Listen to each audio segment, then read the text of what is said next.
स्वागत है आप सबका आपके अपने YouTube चैनल CGPSC इनमें। दोस्तों, आज से हम लोग जो करंट अफेयर्स है छत्तीसगढ़ व नेशनल दोनों करंट अफेयर्स पर चर्चा करेंगे, है ना। ये करंट अफेयर्स हफ्ते में 2 दिन आएगा, एक संडे रविवार को और एक आएगा आपका बुधवार को, ठीक है। तो ये करंट अफेयर्स बहुत ज़्यादा इम्पॉर्टेंट है दोस्तों, आपके एग्ज़ाम पॉइंट ऑफ व्यू से ध्यान रखिएगा, क्योंकि आजकल करंट में लगभग 15 से 16 क्वेश्चन जो है वो पूछे जा रहे हैं, जो बहुत ज़्यादा वेटेज रखते हैं CGPSC प्री के हिसाब से अगर आप देखें तो। और ये इसमें ये एक लौता चैनल है जो आपका छत्तीसगढ़ और नेशनल, वो भी छत्तीसगढ़ की परीक्षा के दृष्टि से जो है आपके लिए करंट अफेयर्स लेकर आ रहा है, ठीक है।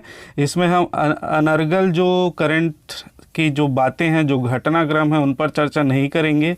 जो आपके एग्ज़ाम में पूछे जा सकते हैं उन्हीं पर ही चर्चा करेंगे दोस्तों। तो ये बहुत ज़्यादा इम्पोर्टेंट होने वाला है, इसको आप वीडियो पूरा देखिए तभी इसका लाभ मिलेगा, और आप नोट्स ज़रूर बनाइएगा।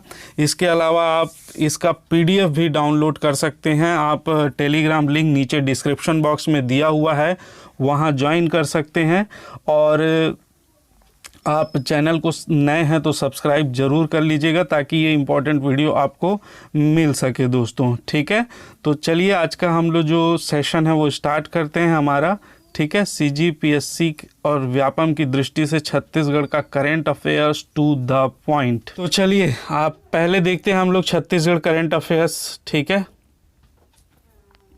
तो ये जो छत्तीसगढ़ करंट अफेयर्स है ये पिछले 3 दिनों का है दोस्तों। मैं हर 3 दिन में हफ्ते में 2 बार ये सीरीज़ आएगी, और जो बहुत ज़्यादा इंपॉर्टेंट रहेगी आप लोग ध्यान में रखिएगा। किसी भी हाल में हमको मिस नहीं करना है, एक एक पॉइंट पर आपको डिस्कस करना है, ठीक है। एक एक पॉइंट, एक एक बिंदु को आपको नोट करना है, क्योंकि आगामी जो एग्ज़ाम अब होने वाले हैं उसमें हमको 100% लगा देना है, ठीक है। तो पहला है दोस्तों माँ सिया देवी का मंदिर। ये मंदिर कहाँ पर है? तो ये मंदिर है बालोद में, ठीक है। छत्तीसगढ़ का एक ज़िला है बालोद ज़िला में है मंदिर। और ये कहाँ पर है दोस्तों? तो ये जिला मुख्यालय से 22 किलोमीटर दूर नारा गांव में स्थित है माँ सिया देवी का मंदिर, और जनश्रुति के अनुसार ये रामायण काल से संबंधित है, ठीक है। कौन से काल से? तो रामायण काल से। यहाँ पर माँ सिया देवी, भगवान श्री राम, लक्ष्मण और लव कुश तथा महर्षि वाल्मीकि के पद चिन्ह जो है यहाँ पर मिलते हैं, चरणों के निशान जो है यहाँ पर मिलते हैं माँ सिया देवी के मंदिर के पास में, ठीक है। तो ये अभी पर्यटन के रूप में विकसित हो रहा है, तो इसको ध्यान में रखिएगा, ये अभी चर्चा में था। चलिए नेक्स्ट हम लोग देखते हैं। नेक्स्ट दोस्तों कोरिया आपको ध्यान में रखना है, अभी चर्चा में था। कोरिया में 21 एकड़ क्षेत्रफल में छत्तीसगढ़ का पहला वन प्रदर्शन प्रक्षेत्र जो है की आधारशिला रखी है। तो ये छत्तीसगढ़ का पहला है, और जो पहला है वो इम्पोर्टेंट है दोस्तों, वो अधिकतर एग्जाम में पूछा जाता है। हर चीज़ का पहला आप ध्यान में रखिएगा। इसका जो आधारशिला रखा है गृह जेल एवं लोक निर्माण मंत्री श्री ताम्रध्वज जी साहू ने ग्राम पंचायत आनी में, कोरिया जिला का एक ग्राम पंचायत है आनी, वहाँ पर इसकी आधारशिला रखी है। और ये छत्तीसगढ़ की पहली जो है वन प्रदर्शन प्रक्षेत्र है दोस्तों, तो इसको ध्यान में रखना है आपको, ठीक है। चलिए नेक्स्ट है बस्तर का गोंचा पर्व। अब ये बस्तर का गोंचा पर्व दोस्तों कौन नहीं जानता है, सारे विश्व में विख्यात है बस्तर का गोंचा पर्व। और इसमें और भी ज़्यादा इसको आकर्षक बनाता है इसका जो पारंपरिक वाद्य है तुपकी दोस्तों बांस से बनी एक बंदूक के जैसी नली की होती है, जिसको बजाया जाता है निशाना लगाकर। और ये जो है विशेषकर ये तुपकी जो है राजा और भगवान को सलामी देने के लिए बनाया जाता है और इसे बजाया जाता है। और इसे ही लेकर अभी मुख्यमंत्री भूपेश बघेल जी के यहाँ आए थे और उनको निमंत्रण दिया, और भूपेश बघेल जी ने इसे बजाकर जो है वहाँ के जो प्रबंधन समिति है उसके निमंत्रण को सहर्ष स्वीकार किया है। तो आप ध्यान में रखिएगा, बस्तर का गोंचा पर्व विशेष वाद्य यंत्र है। तुपकी किससे बनी होती है? बांस से। और क्यों उपयोग में लाई जाती है? तो राजा और भगवान को सलामी देने के लिए, ठीक है। तो ये सारी चीज़ें आपको ध्यान में रखनी हैं। चलिए नेक्स्ट हम लोग क्वेश्चन देखते हैं। यहाँ पर देखिए कि वर्ष 2022 तक देश के 140 पर्यटन केंद्र में शामिल हो जाएगा माँ बमलेश्वरी देवी की नगरी डोंगरगढ़। डोंगरगढ़ दोस्तों राजनांदगांव जिला में स्थित है। माँ बमलेश्वरी मंदिर का द्वार है। यहाँ पर एक पहाड़ के ऊपर में ये विशेष प्रकार से पर्यटन स्थल में शुमार होने वाला है 140 पर्यटन स्थलों में। यहाँ पर विशेष आप ध्यान में रखिएगा चंद्रगिरी पर्वत है, जहाँ पर राजकट्टा में 1 लाख वर्ग फीट में विशाल मंदिर जो जैन तीर्थ का मंदिर है उसका निर्माण किया जा रहा है। ठीक है, हो रहा है। यहाँ पर भगवान चंद्र प्रभु की 21 फीट की ऊंची प्रतिमा की स्थापना हो रही है। इसके अलावा प्रज्ञागिरी पर्वत है, तो प्रज्ञागिरी पर्वत को ध्यान में रखिएगा। यहाँ पर श्रीयंत्र के नीचे सत्संग व मेडिटेशन हॉल बनेगा, जहाँ पर कई हजार लोग बैठकर जो है मेडिटेशन कर सकेंगे। इसके अलावा फूड कोर्ट, म्यूजियम बनेगा तथा खाने पीने के लिए रेस्टोरेंट की भी व्यवस्था होगी। तो सारी सुख सुविधा यहाँ पर होंगी दोस्तों पर्यटकों के लिए। तो ये बन रहा है कहाँ पर? डोंगरगढ़ में, प्रज्ञागिरी पर्वत और चंद्रगिरी पर्वत में। तो इसको आप लोग ध्यान में रखिएगा। चलिए नेक्स्ट देखते हैं दोस्तों, ये है आरंग। आरंग दोस्तों अभी ऐतिहासिक और सांस्कृतिक दृष्टि से बहुत ही महत्वपूर्ण क्षेत्र है। आप लोग सभी हिस्ट्री में पढ़े होंगे। तो यहाँ पर दोस्तों झलमला तालाब में, झलमला तालाब जहाँ आरंग में है, वहाँ पर संस्कृति एवं पुरातत्व विभाग द्वारा जो है वो खुदाई की जा रही है और यहाँ पर बहुत सारी मूर्तियाँ मिल रही हैं। उसी कड़ी में जो है 7वीं एवं 8वीं सदी के दोस्तों भगवान विष्णु और माँ चामुंडा की जो है खंडित मूर्तियाँ मिली हैं। ठीक है, ये माँ चामुंडा की मूर्ति है। इसके अलावा आपको एक चीज़ और बता दूं, इसके अलावा आप डिटेल देखना है तो नीचे डिस्क्रिप्शन बॉक्स में दोस्तों टेलीग्राम लिंक है, वहाँ ज्वाइन कर लीजिए। वहाँ हर चीज़ अपडेट किया जा रहा है, तो आप उसे ज़रूर ज्वाइन कर लें। ठीक है, इसके अलावा आप नए हैं तो चैनल को सब्सक्राइब ज़रूर कर लें। तो ये मूर्तियाँ जो है दोस्तों ये 1400 वर्ष नहीं है, 1400 वर्ष पूर्व की मानी जा रही है। इसके अलावा यहाँ पर पांडु बंगाल, ये प्रिंटिंग मिस्टेक है, पांडु वंश काल का शिलालेख भी प्राप्त हुआ है। कब का? पांडु वंश काल का। तो इसको ध्यान में रखिएगा। ठीक है, 1400 वर्ष पुरानी है और पांडु वंश काल का शिलालेख भी यहाँ से प्राप्त हुआ है दोस्तों। ठीक, चलिए नेक्स्ट है जिसे रायपुर के महंत घासीदास संग्रहालय में रखा गया है और इस शिलालेख में सर्प और त्रिशूल का भी अंकन है। ठीक है, तो इसको कहाँ रखा गया है? घासीदास संग्रहालय में। अब आपको बताना है ये जो घासीदास संग्रहालय है इसकी स्थापना कब हुई थी। आप नीचे कमेंट बॉक्स में कमेंट्स करके बताइएगा इसकी स्थापना कब हुई थी घासीदास संग्रहालय की। ठीक है, चलिए नेक्स्ट देखते हैं। रायपुर नगर पालिका निगम मुख्यालय जो है उसका नाम बदल गया है। अब रायपुर नगर निगम मुख्यालय जो व्हाइट हाउस कहलाता था, ठीक है, के नाम से जाना जाता था, वह महात्मा गांधी सदन के नाम से जाना जाएगा। और यहाँ पर दोस्तों 10:30 बजे जो है महात्मा गांधी के फेवरेट भजनों का धुन भी आपको सुनाई देगा। तो एक नई दिशा देने की ओर है ये नगर पालिका निगम रायपुर को, तो इसको ध्यान में रखिएगा। महात्मा गांधी सदन के नाम से जाना जाएगा। ठीक, इसके बाद देखें ये छत्तीसगढ़ विद्युत नियामक आयोग के नवनियुक्त अध्यक्ष बने हैं हेमंत वर्मा जी। अभी पेपर में आया था और हेमंत वर्मा जी को जो है सीएम साहब ने अभी जो शपथ इसको दिलाई है छत्तीसगढ़ विद्युत नियामक आयोग के। ये 5वें अध्यक्ष हैं, इतना आपको ध्यान में रखना है दोस्तों। ठीक है, तो ये हमारा छत्तीसगढ़ का जो करंट अफेयर्स था पिछले 3 दिनों का, आगे 3 दिनों का दोस्तों रविवार को इसमें अपलोड किया जाएगा। अब देखते हैं नेशनल करंट अफेयर्स जो हमारे लिए बहुत ही इम्पॉर्टेंट है, जो छत्तीसगढ़ विशेष परीक्षा की दृष्टि से है, जो आने वाले हैं उन्हीं को ही इसमें सम्मिलित किया गया है, ध्यान में रखिएगा। तो पहला है दोस्तों, इसमें केंद्र सरकार ने लॉन्च किया है हमारा आत्मनिर्भर कृषि ऐप। ठीक है, किसने लॉन्च किया है? तो केंद्र सरकार ने लॉन्च किया है आत्मनिर्भर कृषि ऐप। इसका निर्माण, इस ऐप को मौसम विभाग और इसरो की मदद से महिंद्रा मेकर्स टीम ने तैयार किया है, ध्यान में रखिएगा। 29 जून 2021 को केंद्र सरकार ने किसानों के खेती से संबंधित जानकारी और मौसम की पहले सूचना उपलब्ध कराने हेतु आत्मनिर्भर कृषि ऐप की शुरुआत की है दोस्तों। ठीक है, आत्मनिर्भर कृषि ऐप देश की 12 भाषाओं में ठीक है।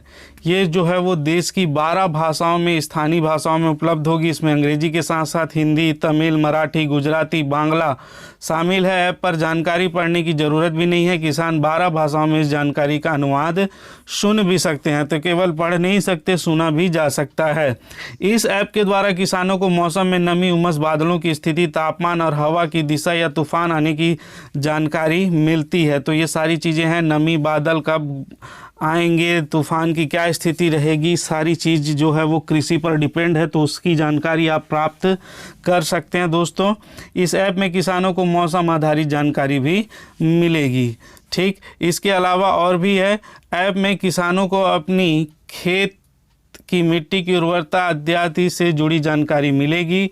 इसे सॉइल हेल्थ कार्ड की पूरी जानकारी मिलेगी, मतलब मिट्टी की गुणवत्ता कैसी है, आपको कौन सा बीज वहाँ पर बोना चाहिए, ये सारी चीज़ें आप इसमें जान सकते हैं। ठीक, चलिए नेक्स्ट जो महत्वपूर्ण है दोस्तों, पुष्कर सिंह धामी बने उत्तराखंड के नए मुख्यमंत्री। इन्होंने मुख्यमंत्री के रूप में शपथ ली है। पुष्कर सिंह धामी ये 11वें मुख्यमंत्री हैं उत्तराखंड के। 4 जुलाई 2021 को पुष्कर सिंह धामी ने उत्तराखंड के मुख्यमंत्री पद की शपथ ली है। पिथौरागढ़ में जन्मे 45 वर्ष के पुष्कर सिंह धामी राज्य के 11वें और सबसे युवा मुख्यमंत्री बने हैं दोस्तों। सबसे युवा, सबसे कम उम्र के मुख्यमंत्री बने हैं। ठीक है, ये 2 बार विधायक रह चुके हैं धामी जी। कभी उत्तराखंड सरकार में मंत्री नहीं रहे हैं, लेकिन अब सीधे मुख्यमंत्री की कुर्सी संभाली है, तो इसको ध्यान में रखिए। नेक्स्ट है, अफ्रीका में भारतीय सेना के साहसी मिशन की कहानी है, किताब ऑपरेशन खुकरी। तो ये नई पुस्तक लॉन्च हुई है। नई पुस्तक ऑपरेशन खुकरी अफ्रीका में भारतीय सेना की बहादुरी के मिशन की अनकही कहानी बताती है। यह पुस्तक मेजर जनरल राजपाल पुनिया और उनकी बेटी दामुनी पुनिया द्वारा लिखी गई है। इस पुस्तक का प्रकाशन पेंगुइन रैंडम हाउस इंडिया द्वारा किया गया है, जिससे 15 जुलाई को रिलीज़ किया जाएगा दोस्तों। तो ये ध्यान में रखिएगा, ये अफ्रीका में भारतीय सेना के साहसी मिशन की कहानी है, ऑपरेशन खुकरी। और दूसरा किसने लिखा है, तो राजपाल पुनिया और दामिनी पुनिया ने। ठीक, चलिए नेक्स्ट चलते हैं। नेक्स्ट है दोस्तों मरियप्पन थंगावेलु। तो ये जो मरियप्पन थंगावेलु हैं, ये टोक्यो ओलंपिक में भारतीय दल के ध्वजवाहक होंगे। ठीक है, 2 जुलाई 2021 को शीर्ष पैरा एथलीट मरियप्पन थंगावेलु को टोक्यो पैरालंपिक खेलों के लिए भारतीय दल का ध्वजवाहक चुना गया है। टोक्यो ओलंपिक खेल 24 अगस्त 2021 से 5 सितंबर तक होंगे। कहाँ पर, टोक्यो में होंगे। राष्ट्रीय संस्था की कार्यकारिणी समिति ने ध्वजवाहक के लिए 2016 रियो ओलंपिक में T42 स्पर्धा का स्वर्ण पदक जीतने वाले ऊंची कूद के एथलीट थंगावेलु का चयन किया है दोस्तों। तो थंगावेलु रहेंगे इसके ध्वजवाहक, ध्यान में रखिएगा पैरा ओलंपिक के। शिक्षा मंत्री ने लॉन्च किया है निपुण भारत योजना।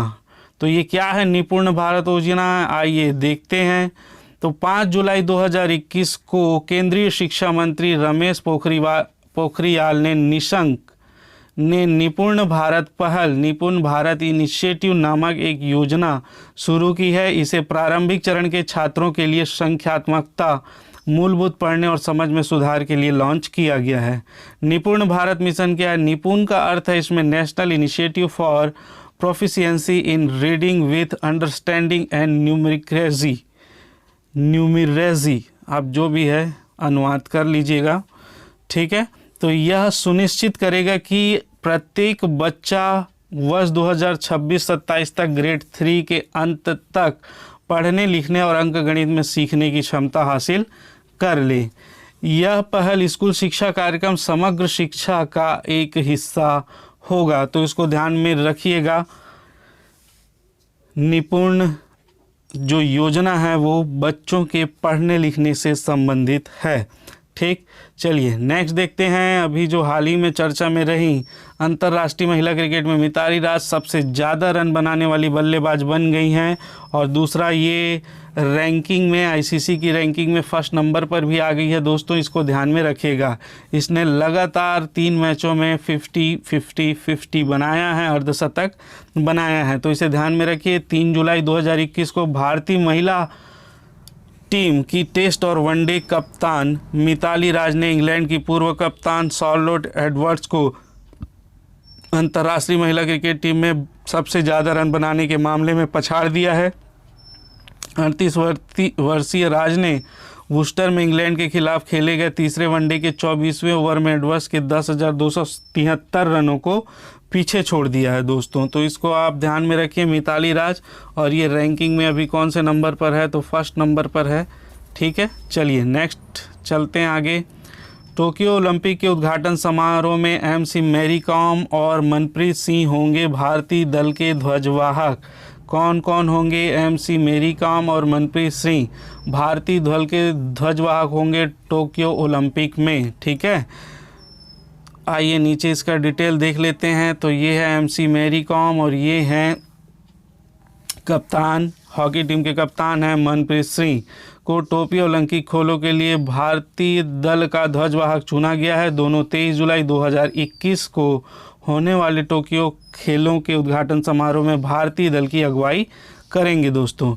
इन खेलों में भारत की तरफ से पदक के सबसे बड़े दावेदारों में से एक पहलवान बजरंग पुनिया 8 अगस्त 2021 को समापन समारोह में भारतीय ध्वजवाहक की भूमिका निभाएंगे। कब? समापन समारोह में दोस्तों। ये समापन समारोह में बजरंग पुनिया भारतीय ध्वजवाहक की भूमिका निभाएंगे, तो इसको भी ध्यान में रखिए। इसके अलावा देखिए दोस्तों, ये आज का अंतिम है हमारा। 4 जुलाई को मनाई गई स्वामी विवेकानंद की 119वीं पुण्यतिथि। स्वामी विवेकानंद जी हैं जो सब युवाओं के आदर्श हैं, आप सभी को पता है। तो इनकी 119वीं पुण्यतिथि मनाई गई है 4 जुलाई को। ठीक, तो ये हमारा छत्तीसगढ़ और नेशनल करंट अफेयर्स पिछले 3 दिनों का था, उसको मैंने अपडेट कर दिया है दोस्तों। आप लोगों को आशा करता हूँ कि वीडियो पसंद आया है, तो पसंद आया होगा तो वीडियो को ज़रूर सब्सक्राइब करें, लाइक करें और कमेंट ज़रूर करें। इसके अलावा आप एक बात का ध्यान रखें कि हमारा जो पैड क्लास भी चल रहा है दोस्तों, अगर आप अंत तक बने हुए हैं तो हिंदी, गणित और रीजनिंग का जो आपके आने वाले सभी एग्ज़ामों के लिए हिंदी, गणित और रीजनिंग पर्याप्त होगी। ठीक है, तो ये सभी का जो है पैड क्लास भी चल रहा है। अगर आपको इसमें से कोई भी ज्वाइन करना हो तो आप इस नंबर पर संपर्क कर सकते हैं 9770 और 19143। इसके अलावा ये नंबर डिस्क्रिप्शन बॉक्स में भी है, तो उसको भी आप देखकर उसमें व्हाट्सअप या कॉल कर लीजिएगा। और विशेष टेलीग्राम लिंक ज्वाइन कर लीजिए, इसमें डेली करंट अफेयर्स अपडेट किए जा रहे हैं। ठीक है, तो आज के लिए इतना ही। आप सभी का वीडियो देखने के लिए बहुत बहुत धन्यवाद।